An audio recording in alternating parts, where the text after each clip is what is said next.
नमस्कार दोस्तों, मनहार के इस अंक में आपका स्वागत है। पिछले 2 अंकों से मैं आपसे चर्चा कर रहा हूं कि सिंधु घाटी सभ्यता का पतन क्यों हुआ।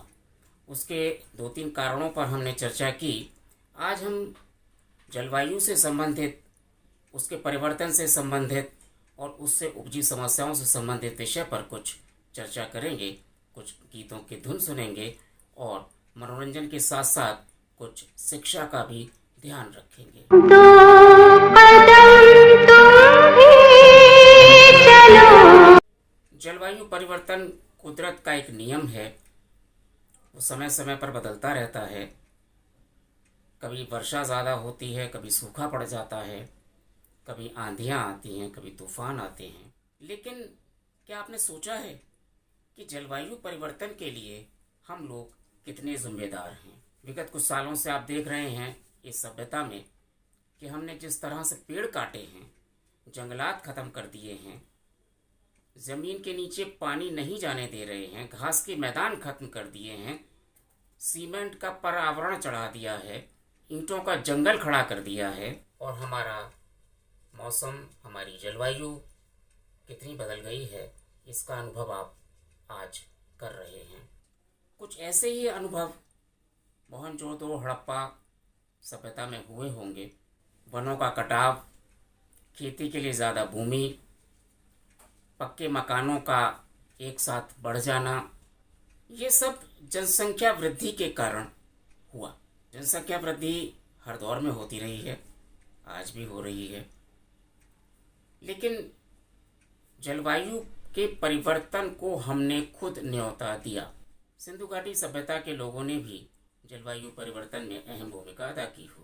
तूफान को आना है, आकर चले जाना है। तो जलवायु परिवर्तन हुआ, उसके बहुत सारे नुकसान हुए।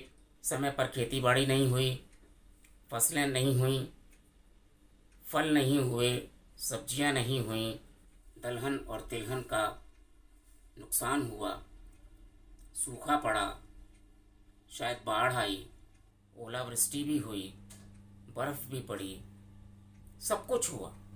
लेकिन उसके बावजूद एक सभ्यता इतनी जल्दी नष्ट हो गई, ये कहना संभव नहीं है।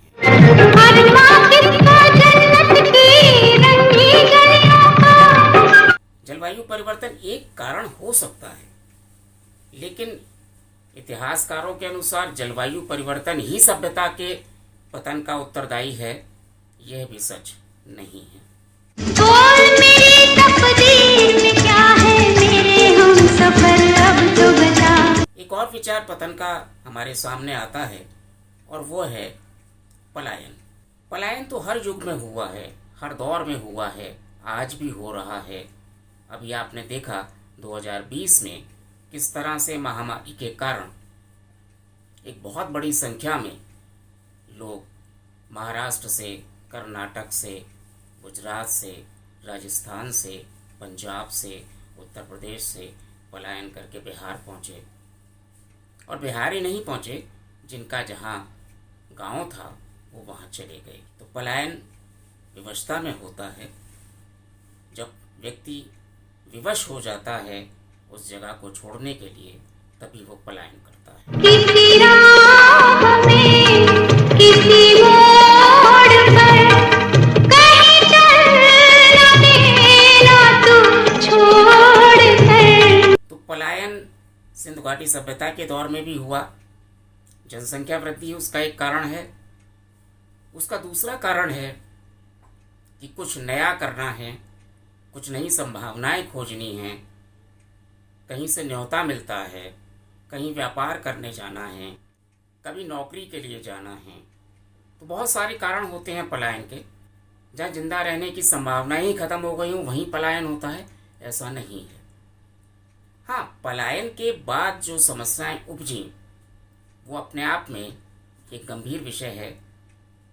युवाओं ने पलायन किया और पलायन करने के बाद वो जब दूर दराज के इलाकों में चले गए, जहाँ उनको जीवन यापन की अच्छी संभावनाएं दिखाई दी, तो उन्होंने अपने माता पिता, अपने सगे संबंधियों को बुलाया लेकिन मनोविज्ञान कहता है, सामाजिक विज्ञान कहता है कि कोई भी व्यक्ति अपनी जन्मभूमि इतनी आसानी से नहीं छोड़ता। जिस मकान को वो अपनी आँखों के सामने बनवाता है, एक एक ईंट रखता है, उसके लिए उस घर को छोड़ना, उस मकान को छोड़ना, उस ज़मीन जायदाद को छोड़ना बहुत मुश्किल होता है। और ये मानसिकता बहुत पुरानी है, बरसों से चली आ रही है। आज भी लोग इतनी आसानी से स्थान परिवर्तन नहीं करते। रोज तुझसे बिछड़ के मैं तुझे ढूंढती फिरूं दर बदर। पलायन भी पतन का एक मुख्य कारण नहीं है। पलायन तो हुआ, लेकिन वो सुखद अनुभूति के लिए हुआ। लोग आते जाते रहे। हाँ, कुछ शहरों में ऐसा हो सकता है, जो बड़े शहर नहीं होंगे, छोटे शहर होंगे, वहाँ बड़े बुजुर्ग रह गए, युवा सब चले गए, और उन बड़े बुजुर्गों के बाद वहाँ कुछ नहीं बचा। वो एक एक करके स्वर्गवासी होते चले गए। तुझे लग न जाए कहीं अगर। तो एक शहर में हो सकता है, सभी शहरों में नहीं हो सकता। इस श्रृंखला को शुरू करने का मेरा केवल एक ही मकसद था। मकसद है कि हम उस विषय पर विचार करें जो शायद पतन के लिए एक बहुत बड़ा कारण रहा होगा। तू है जिंदगी। उस विषय पर इतिहासकारों ने नज़र नहीं डाली। क्यों नहीं डाली? इसके बहुत सारे कारण हो सकते हैं, लेकिन एक वक्त ऐसा आया सिंधु सभ्यता में कि एक महामारी फैलती चली गई। उसका कोई उपचार नहीं था। आयुर्वेद शायद उस समय उतना परिपक्व नहीं था। उस समय हमारे पास शायद वैद्य नहीं थे, क्योंकि एक स्वस्थ और समृद्ध सभ्यता थी सिंधु सभ्यता। तो शायद स्वास्थ्य के प्रति वो निश्चिंत थे। हम तुम युग युग से ये गीत मिलन के गाते रहे हैं। और उन्होंने ऐसा कभी शायद नहीं सोचा होगा कि कोई बीमारी भी हमें ले सकती है। बीमारियां तो रही होंगी, देसी उपचार भी रहे होंगे। और मैं ये बात इसलिए कह रहा हूँ क्योंकि भारतीय पुरातत्व सर्वेक्षण विभाग ने जहाँ जहाँ उत्खनन किया है, वहाँ वहाँ हमें कलात्मक चीज़ें मिली हैं, कलाकृतियाँ मिली हैं, शवाधान मिले हैं, अनाज के दाने मिले हैं। लेकिन ज़रा सोचिए, विचार कीजिए कि कहीं भी किसी भी नगर में हमें वैद्य और वैद्य से संबंधित कोई भी ना तो औजार मिला है, ना उनके यंत्र मिले हैं, और ना जड़ी बूटियों का भंडार मिला है। जब अनाज के दाने मिल सकते हैं, जब मछलियों की हड्डियां मिल सकती हैं, जब जानवरों के अवशेष मिल सकते हैं, तो क्या जड़ी बूटियों के अवशेष नहीं मिलने चाहिए? क्यों नहीं मिले? क्योंकि शायद उस समय वैद्य परंपरा उतनी विकसित नहीं रही होगी, जरूरत ही नहीं पड़ी होगी। लेकिन उनका ये आत्मविश्वास उनकी इति में बदल गई, और फिर महामारी ने जिस रूप में सिंधु घाटी सभ्यता को घेरा, तो मानव समाज घिरता चला गया, और इतना घिरा और ऐसे घिरा कि फिर वो उभर नहीं पाया।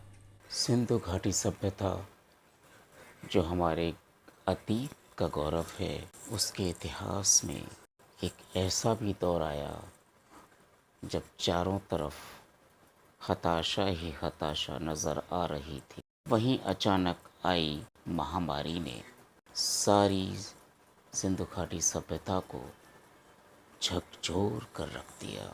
तो कौन सी थी वो महामारी, अगले अंक में बताऊंगा। तब तक के लिए आप चिंतन कीजिए, मनन कीजिए। फिल्मी धुनों का आनंद लीजिए, स्वस्थ रहिए। एक प्यार का नगमा है, मौजों की